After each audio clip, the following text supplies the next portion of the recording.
What's up guys? Welcome back to my channel. So today's video I am really excited and nervous about. I've been thinking about what I want to say in this video for a while and I've been taking notes all morning. If you are new here, my name is Lo. I documented my whole infertility journey on my channel. I had a baby last year and she's now a healthy 1-year-old, and since then I've been making videos about postpartum and motherhood and just everything that comes after infertility. So today's video is very different than any video I've ever done. I want to talk to you guys about my debt situation. I am not an expert and I am learning more all the time, but I just feel like this is something that's really on my mind a lot and a big part of my life. I'm really nervous about it because it's embarrassing in a big way. Like, you want to think that you're not the type of person that will fall into debt, and credit card debt in particular is what I'm talking about today. So, you know, you grow up hearing that credit card debt is bad, or at least I did, and then I still fell into it. And I've already learned this lesson before in life. Like, I got into credit card debt and got out multiple times. So at 33 years old, you would think I would have figured this out by now, but I'm on a journey now to get rid of my credit card debt.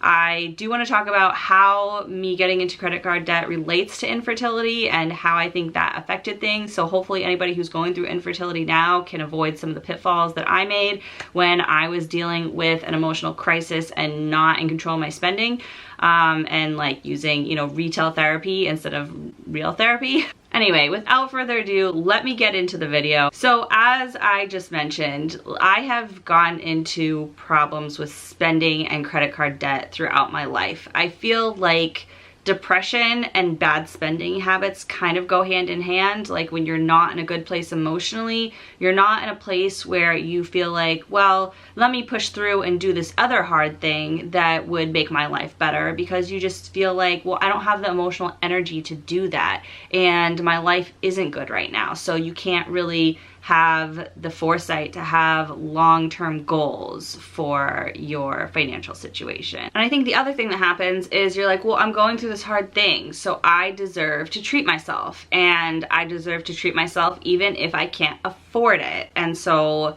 what I did is I spent money on a credit card that I did not have. Like, I spent money that I could not afford to pay back. I put things on a credit card that I couldn't afford with cash I had in my bank account. Because when you're in an emotional crisis dealing with infertility or like any other, you know, life challenge, it just, like, your brain only has so much room to work through issues, and like that infertility was taking up all of the space in my head, and I just didn't have the ability to work through like my spending habits and come to terms and address the issues I had in that area of life. So in this video, I'm going to talk about kind of like how I got to the situation and some general advice of how to avoid the situation that I'm in right now with credit card debt, but like the specifics of what I'm doing to get out of debt, I'm going to do in a separate video because it's just too much to fit into one video. So hopefully that part 2 will be up shortly after this. Okay, so let's talk about it. What happened? So in January 2017,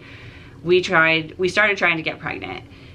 In May 2017, we bought our first house, and at the time we bought our house, we had a little bit of credit card debt, but it wasn't that bad, and I remember specifically paying it all off in order to qualify for a mortgage, so we didn't have like that payment towards the credit card counting against us. And so May 2017 was kind of just realizing that we were gonna have trouble getting pregnant, because a lot of times it takes a few months, and it had been like 5 months at that point. Nothing was happening. I wasn't even getting my periods back after going off of birth control. I hadn't even had one period yet.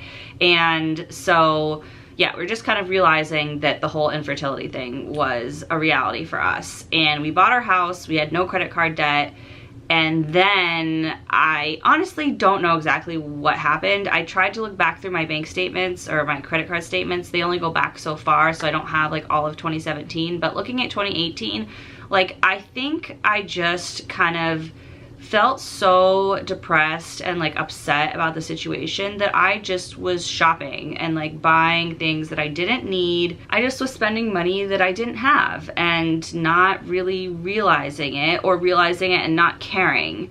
And I looked back through and like I had no business spending this much. Like I'm embarrassed to even say how much I spent, but I'm just gonna tell you, like in 2018, I don't have 2017, but in 2018, and some of this I paid off, no, that I took out the stuff that I paid off. Oh my God, it's terrible. In 2018, I spent $11,500 on a credit card, and like, ugh, it makes me like feel sick to even say that out loud. But yeah, that's like spending like $1,000 a month, $1,000 a month of money I did not have.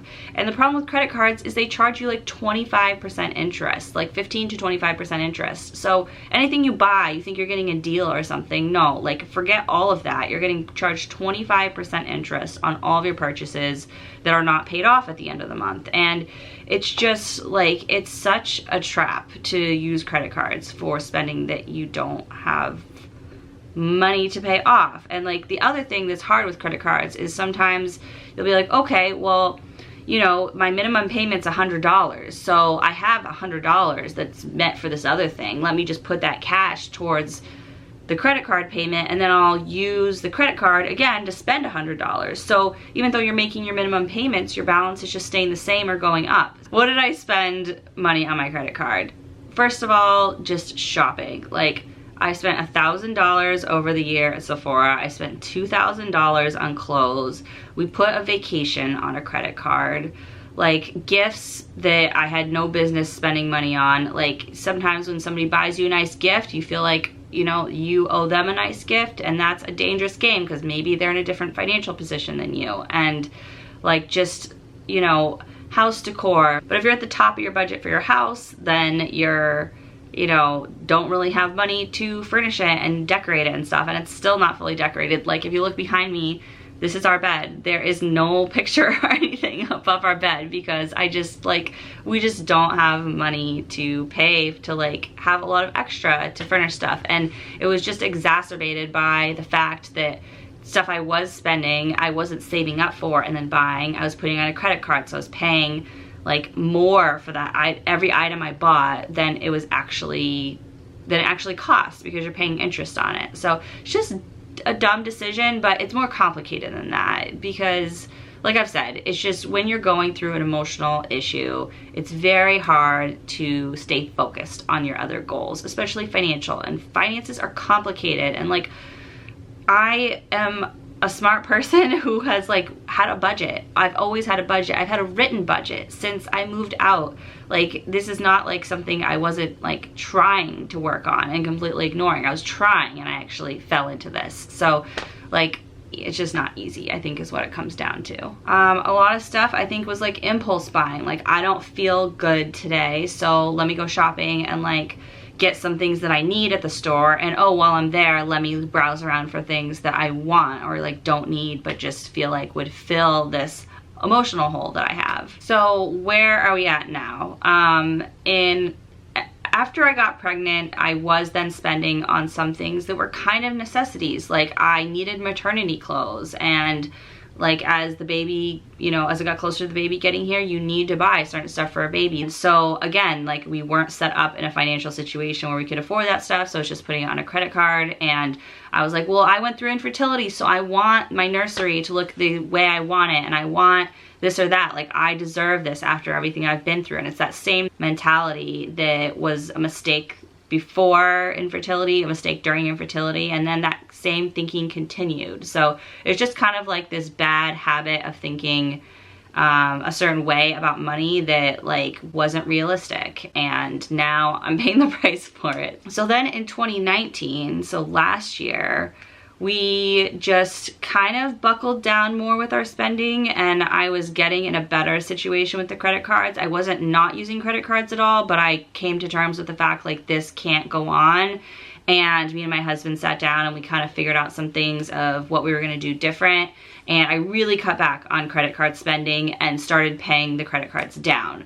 And again, I'll talk about like exactly what we're doing and where we're at with that in my next video. But yeah, 2019, we didn't like put a ton of stuff on a credit card. It was better spending than 2017 and 2018. And then as of January 2020, I was like, okay, enough is enough. Like we are not putting one more dollar on a credit card ever again. And like, we stopped using credit cards completely. Mostly me. My husband was like didn't have as much of an issue. And like, we haven't touched our credit cards since. I've put stuff on a credit card, like when I shop online on Amazon or something, I don't like to use my debit card because I don't like the idea that the card that's connected to my checking account where all my cash is like out on the internet. So I use my credit card for online spending, but then I literally turn around like within 24 hours or whenever the charge shows up on my credit card and pay it off immediately. And it's like money I know I have that's budgeted for, that is already set aside when I'm making the purchase, so I know I can afford to pay it off immediately. And we've stuck to that, and I'm so proud of that. That like since January of 2020, we have not put any new spending on a credit card. So as embarrassing as it is to talk about the fact that it happened, I am trying to celebrate the wins of the progress that I have made. So generally, what is my advice to anyone who is in this situation, or just my advice to my younger self? Obviously, I'm not an expert. I'm still like in the middle of paying off credit card debt, and that's just credit card debt we're talking about. I haven't even gotten into like student loans and other stuff that's going on. But for credit card debt, like generally what I would tell my younger self is, first of all, like, don't use credit cards and spending as therapy, like for retail therapy. Like, go to real therapy. So the next thing I would say is just as soon as possible, like right now, no matter how old you are, start working on better spending habits if you are not in a good financial position. Like, you think, oh, well, I'm doing the best I can, I'm not spending a lot extra, but like, take a hard look and see, are you really doing the best you can? Like, are you impulse buying? Are you buying things you don't need just because you want them? One of my worst habits is like buying outfits for events that don't exist. Like, they exist in my head. Like, oh, well, if I went to a music festival, this would be really cute. Have I ever been to a music festival? No. Am I ever going to go to a music festival? Maybe, but probably not. By the time I go, is that outfit even going to be in style? Who knows? Like, I don't need it. Like, buying stuff for this idea of a person that you are, but like, or want to be, but really aren't. Like, that is, I think, the biggest pitfall that I fell into, is like trying to live out this fantasy self of myself that I'm not really, because I thought, well, if I can attain that fantasy person in my head, then I'll like myself, then I'll be happy with myself, then I won't feel so bad about who I am. And that just doesn't work. Like, it just doesn't. And if you don't like yourself already, like, buying things to help you look a certain way is only gonna work to some extent. Like, yeah, it's good to have clothes that you feel good in, or makeup that, like, you know, works for your skin or whatever, but only to a certain extent. And then beyond that, it's just like excess spending that's not doing you any good and only doing you harm if it's money you can't afford to be spending. So my next piece of advice is something I've been doing for 2020 that's worked really well to help control my spending, and that is, I do a lot of online shopping for stuff. And when you are going to buy something online that's not like a planned purchase that you saved up for, that's just kind of something that comes up like, ooh, I want that, put it in your shopping cart and don't buy it for at least 1 week. I found so many times that I'm like, ooh, I really want this, I really like this, and it's because it's new and it like hits your brain and it does something, and you're like, ooh, I have to have that. And then you put it in your shopping cart, and then you come back later and you're like, I don't really love that. Like, why did I think I needed that so badly? And it's happened to me so many times, it's crazy. So just like let things sit and get, like, it's kind of like when you crave like a sweet, if you wait a while, you won't want that sweet anymore. Like, you'll kind of, the craving will pass, or it won't, and then you'll go back and get it and know that you really wanted it. So it's just the same thing with shopping. Like, there are some things that I came back a couple weeks later, I'm like, yeah, that's really practical, I really like it, it has great reviews, it's a good price, and I'm gonna get it. And then other times when it's just like, I don't need that, I don't really even like it that much, and I don't want it, and I'm not gonna get it. And that has saved me from spending money on things that I don't need and shouldn't be spending on money anyway. And then my last tip for this video is try to set up your budget so there is room for some fun spending. We all need to be able to spend money on fun things and do some level of impulse buying or some level of treating ourselves. And I don't think it's totally unhealthy. You want to have a balance, but it needs to be budgeted for. And so if you spend at the top of your budget, and what I mean by that is all the money that's coming in throughout the month is then going out in bills, you don't have any extra left. And that's where we were at for a long time. If you're in a position where you're already at the top of your budget, getting out of there is hard. And that's where we were at. And that's where this credit card situation came in, and that was way exacerbated by the fact that infertility is, like, I would say the hardest thing I've ever gone through. And I've gone through a lot of hard stuff. Like, I feel like infertility was harder than this pandemic is for me. And I think that's saying a lot about like how hard infertility is for me and for other people going through it. So if you're going through it and it's just like the hardest thing you've ever done,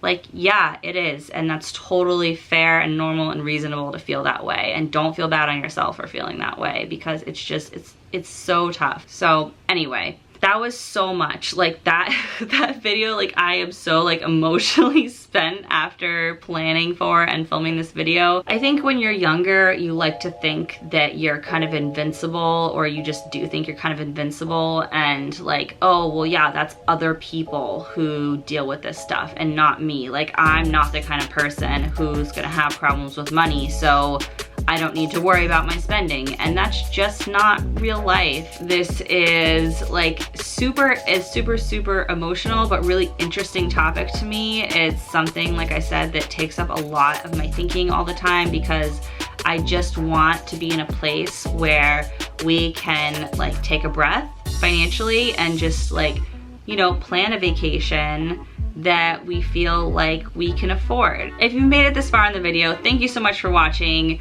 I hope you enjoyed it. I hope you get some value out of the stuff that I've said. If you can relate at all, just know that you are totally not alone. There are lots of really capable, like smart people who fall into these traps. So do not be hard on yourself, and just do what you can to turn it around. Like, there's no time like the present to turn it around, start making better choices. And yeah, if you liked the video, please give it a thumbs up. If you are working through trying to improve your finances too, and you want to tell me about it, put it in the comments below. I'd love to hear your stories about what you guys are doing, and I will talk to you guys soon in my next video, part 2 of the specifics of exactly what we're doing to get out of credit card debt, how much credit card debt we have, like where we're at now, how I'm tracking it, our timeline for how fast we want to pay off that debt, and how we're gonna do it.